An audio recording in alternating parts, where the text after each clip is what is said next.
clouds on a dry landscape swarm the skyline as words pour to page.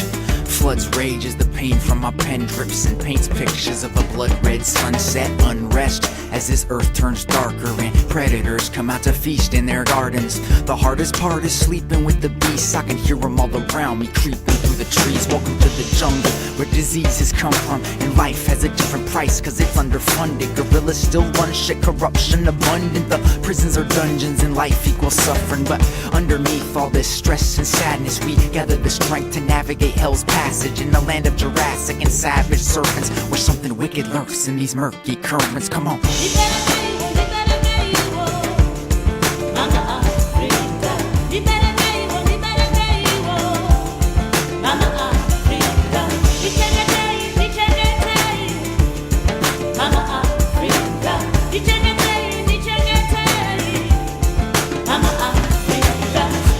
Here, the hunter is the hunted, hippo tunnel, bushwhack, late night thunder, sunburn and dehydration, war-torn town meets deforested wastelands. The heat's so hot here that you can taste it. Unknown outcomes, sketchy situations, destination apocalypse, malaria, hallucinations, crooked cops and people robbing us. On top of it, I feel hypoxia, lack of oxygen, dropping in, overconfident and undermarketed. But honestly, we do it cause the feeling's free. We don't jeopardize our lives to be on your TVs. And I see people in these city streets and make me think, why is it I who have the chance to get to breathe so clean? But in the end I know that everyone is one and the same, and maybe someday Mama Africa can change. Walk with me.